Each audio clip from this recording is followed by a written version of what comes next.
And remember to have a relationship with each other and with us out here. Okay.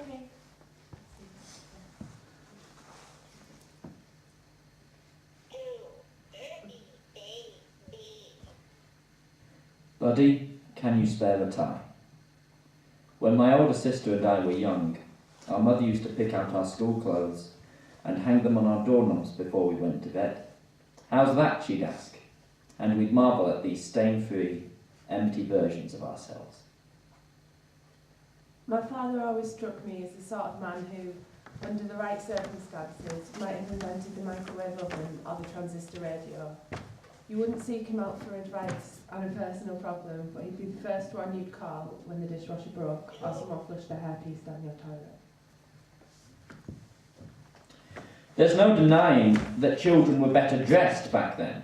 No cut-offs, no t-shirts, and velveteen for everybody. The boys looked like effeminate homosexuals, and the girls like Betty Davis in Whatever Happened to Baby Jane. It was only at Halloween that we were allowed to choose our own outfits.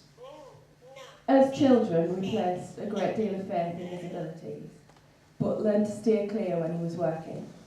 The experience of watching was ruined time and time again by an interminable explanation of how things were put together.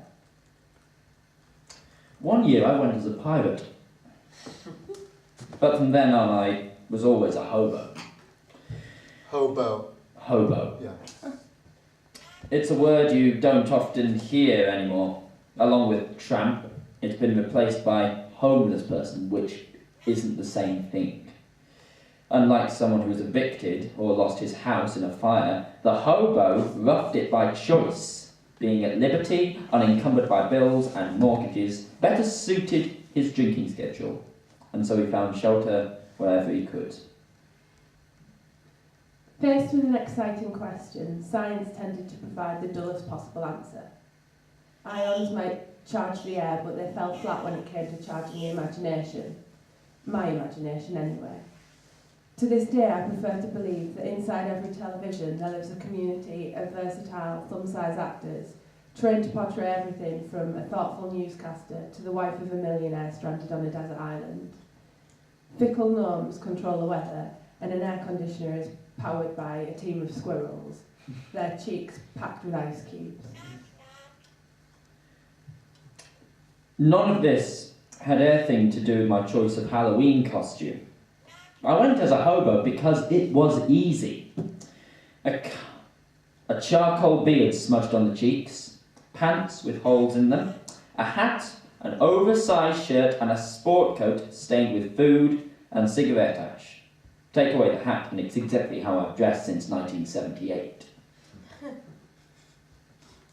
Once, while rifling through the tool shed, I came across a poster advertising an IBM computer the size of a refrigerator. Sitting at the control board was my dad, the engineer, years younger, examining a printout no larger than a grocery receipt.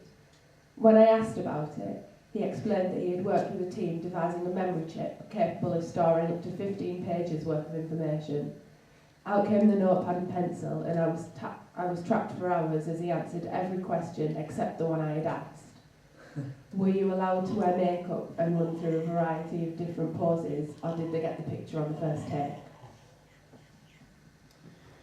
Throughout the 80s, the look had a certain wayfarer appeal, but now, accented by amber teeth and nicotine-stained fingers, the word I most often hear is gnarly. If Hugh is asked directions to the nearest city bank, I am asked directions to the nearest plasma bank. To me, the greatest mystery of science continues to be that a man could father 6 children who shared absolutely none of his interests. Okay, can you keep going, but can you just go for a long time, Carys? Don't pause for Craig. Just keep going for a while. We certainly expressed enthusiasm for our mother's hobbies, from smoking and napping to the writings of Sidney Sheldon. Asked my mother how the radio worked, and her answer was simple: turn it on and pull out the goddamn antenna. I once visited my father's office and walked away comforted to find that at least there he had a few people who he could talk to. We'd gone, my sister Amy and I, to settle a bet. She thought that my father's secretary had a sharp, protruding chin and long blonde hair, while I imagined that the woman might more closely resemble a tortoise, chinless with a beaky nose and loose, sagging neck. The correct answer was somewhere in between. I was right about the nose and the neck, but Amy won on the chin and hair colour. The bet had been the sole reason for our visit, and the resulting insufferable tour of buildings A through D taught us never again to express an interest in our father's workplace. My own scientific curiosity eventually blossomed, but I knew enough to keep my freakish experiments to myself.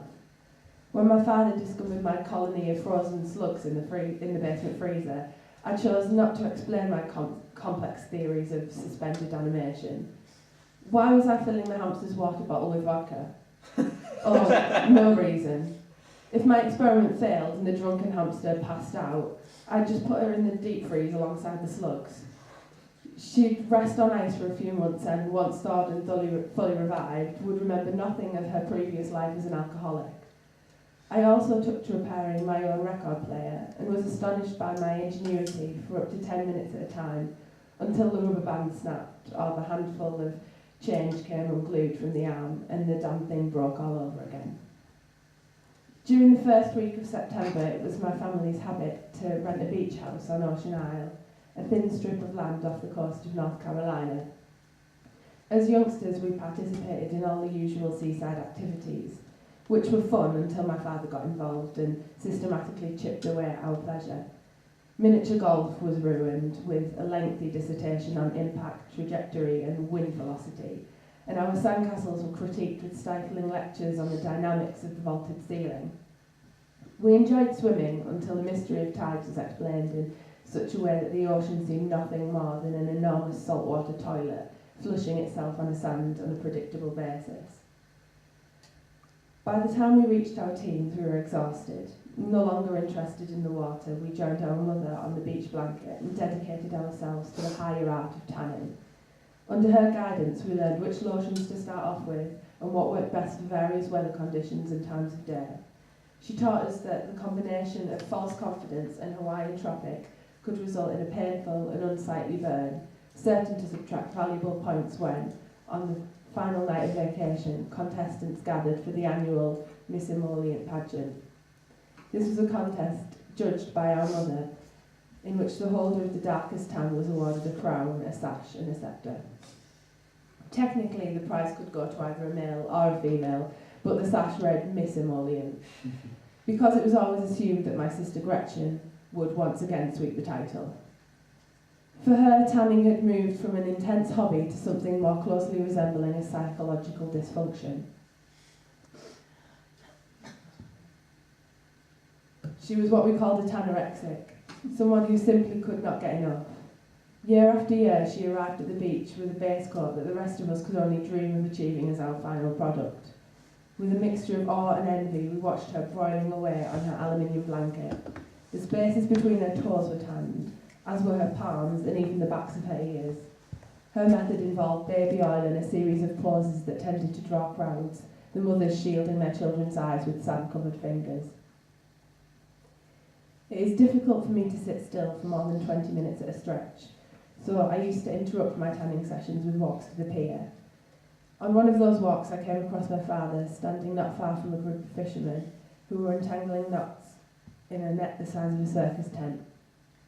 A lifetime of work beneath the coastal sun had left them with what my sisters and I referred to as the Samsonite syndrome, meaning that their enviable colour was negated by a hard, leathery texture reminiscent of the suitcase my mother stored all of our baby pictures in. The men drank from quart bottles of Mountain Dew as they paused from their work to regard my father, who stood at the water's edge, staring at the shoreline with a stick in his hand. Okay, cool.